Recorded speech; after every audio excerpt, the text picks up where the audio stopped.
एक आवाज, एक चेहरा और एक नाम जिसने दशकों तक हिंदी सिनेमा पर राज किया। पर यह सफर शुरू कहां से हुआ? चलिए आज बात करते हैं इलाहाबाद के एक लड़के के बॉलीवुड का शहंशाह बनने की कहानी की। ये संघर्ष और सफलता की एक ऐसी दास्तां है जो आज भी लाखों लोगों को प्रेरणा देती है। ये सिर्फ एक फिल्म का डायलॉग नहीं है, ये एक ऐलान है, एक पहचान है। ये उस शख्सियत की गूंज है जिसे दुनिया अमिताभ बच्चन के नाम से जानती है। लेकिन आपको पता है, इस मुकाम तक पहुंचने के लिए उन्हें कभी लाइन में सबसे आखिर में भी खड़ा होना पड़ा था। तो सवाल यही उठता है कि जो इंसान आज एक इंस्टीट्यूशन बन चुका है, आखिर उससे अपने करियर की शुरुआत में हर दरवाजे पर ना क्यों सुनना पड़ा? ये कहानी सिर्फ चमक दमक की नहीं है, बल्कि अंधेरों से निकलकर दोबारा रोशनी में आने की है। तो चलिए कहानी शुरू करते हैं एक बिल्कुल अनजाने, एक साधारण से मोड़ से। 11 अक्टूबर 1942, इलाहाबाद। यहाँ जन्म हुआ अमिताभ श्रीवास्तव का। जी हाँ, श्रीवास्तव। उनके पिता महान कवि हरिवंश राय बच्चन जाति व्यवस्था के सख्त खिलाफ थे। उन्होंने अपना उपनाम बच्चन रखा और स्कूल में दाखिले के लिए यही नाम उन्होंने अपने बेटे को भी दिया। और देखिए, यही नाम आगे चलकर इतिहास रचने वाला था। और जरा सोचिए, वो आवाज, वो गहरी दमदार आवाज जो आज करोड़ों दिलों की धड़कन है, उसी आवाज को ऑल इंडिया रेडियो ने एक न्यूज रीडर के लिए अनफिट बताकर रिजेक्ट कर दिया था। मानना पड़ेगा, कभी कभी जिंदगी की सबसे बड़ी ना असल में सबसे बड़ी हां की तैयारी होती है। देखिए, सफलता का रास्ता बिल्कुल भी आसान नहीं था। 1969 में 7 हिंदुस्तानी से डेब्यू तो कर लिया, लेकिन उसके बाद 1, 2, 3 नहीं, पूरी 12 फिल्में बॉक्स ऑफिस पर बुरी तरह फ्लॉप हुईं।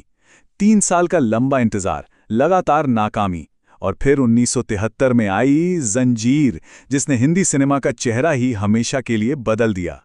और यहीं से जन्म हुआ उस किरदार का जिसने पूरे देश के मिजाज को, उसके गुस्से को पर्दे पर उतार दिया, द एंग्री यंग मैन। वो 70 का दशक था। भारत एक उथल-पुथल के दौर से गुजर रहा था। भ्रष्टाचार, बेरोजगारी, सिस्टम के खिलाफ एक गुस्सा था जो सबके अंदर सुलग रहा था। लोगों को अब वो नाचने गाने वाला हीरो नहीं चाहिए था। उन्हें तो कोई ऐसा चाहिए था जो उनके लिए लड़े, जो सिस्टम को आंख में आंख डालकर चुनौती दे। और वो आवाज बने अमिताभ बच्चन। उनका एंग्री यंग मैन कोई सुपर हीरो नहीं था, बल्कि वो सिस्टम का सताया हुआ एक आम इंसान था जो अब और कुछ भी बर्दाश्त करने को तैयार नहीं था। वो एक पूरी पीढ़ी की दबी हुई चीख बन गए थे। इस किरदार का स्वाभिमान कैसा था, इसकी एक झलक दीवार के इस आइकॉनिक सीन में दिखती है। जब बात उसूलों की आई तो उसने कहा, मैं आज भी फेंके हुए पैसे नहीं उठाता। ये सिर्फ पैसे की बात नहीं थी, ये अपनी इज्जत, अपनी खुददारी को बचाने की लड़ाई थी। जंजीर ने जो आग लगाई थी, उसे दीवार, शोले, त्रिशूल और डॉन जैसी फिल्मों ने एक ज्वालामुखी बना दिया। एक के बाद एक ब्लॉकबस्टर, और देखते ही देखते अमिताभ बच्चन महज एक स्टार नहीं, बल्कि एक वन मैन इंडस्ट्री बन गए।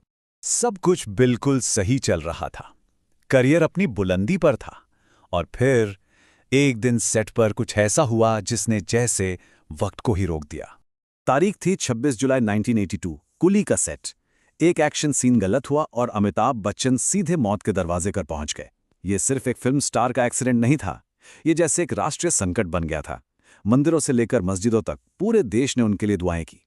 मौत को तो उन्होंने मात दे दी, लेकिन जिंदगी का एक और इम्तिहान अभी बाकी था। इस बार लड़ाई बाहर किसी विलेन से नहीं, बल्कि अंदर के हालात से थी। ये शहंशाह के पतन की शुरुआत थी। 90 का दशक आते आते उनका जादू थोड़ा फीका पड़ने लगा था। नई पीढ़ी के एक्टर्स आ रहे थे। उन्होंने बिजनेस में हाथ आजमाया, अपनी कंपनी ABCL शुरू की, पर वो बुरी तरह नाकाम रही। नतीजा, सदी का महानायक करोड़ों के कर्ज में डूब गया। घर पर कुर्की का नोटिस आ गया और काम मिलना भी बंद हो गया। जब ऐसा लगा कि सारे रास्ते बंद हो गए हैं, तब एक छोटे पर्दे के मौके ने सब कुछ बदल दिया। और यहीं से शुरू हुई भारतीय मनोरंजन के इतिहास की सबसे बड़ी वापसी की कहानी। साल 2000। उन्होंने एक ऐसा फैसला लिया जिसे कई लोगों ने उनके करियर का अंत मान लिया था। बड़े पर्दे का शहंशाह अब टीवी पर एक गेम शो होस्ट करने वाला था। लेकिन कौन बनेगा करोड़पति सिर्फ एक शो नहीं, एक क्रांति साबित हुआ।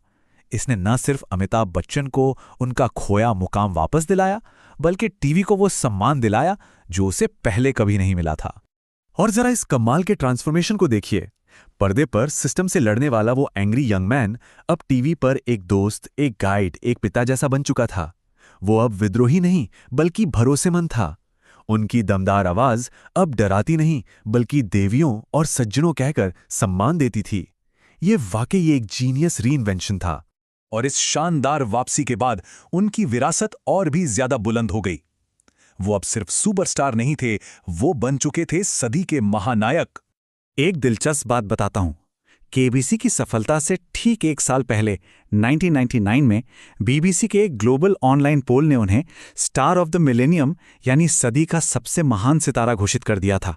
और पता है, उन्होंने चार्ली चैपलिन और मार्लन ब्रांडो जैसे दिग्गजों को पीछे छोड़ दिया था। मतलब दुनिया तो उनकी काबिलियत को पहले ही पहचान चुकी थी। भारत सरकार ने भी उनके इस अतुलनीय योगदान को सलाम किया है। पद्मश्री, पद्मभूषण, पद्मविभूषण और भारतीय सिनेमा का सबसे बड़ा सम्मान दादा साहेब फाल्के पुरस्कार। ये सिर्फ अवार्ड्स नहीं है, ये एक लेजेंड को पूरे देश का सलाम है। जरा इन आंकड़ों पर एक नजर डालिए। 200 से ज्यादा फिल्में, 5 दशकों से भी लंबा करियर और अनगिनत पुरस्कार।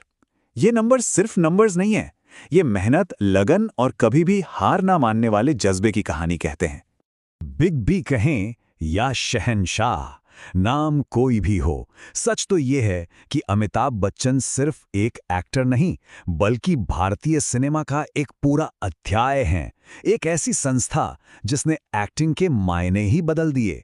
तो आखिर उनकी कहानी हमें क्या सिखाती है?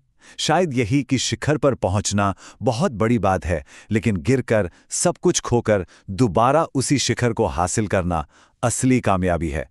अमिताभ बच्चन की जिंदगी सिर्फ एक फिल्मी कहानी नहीं बल्कि आत्मविश्वास की एक जीती जागती मिसाल है।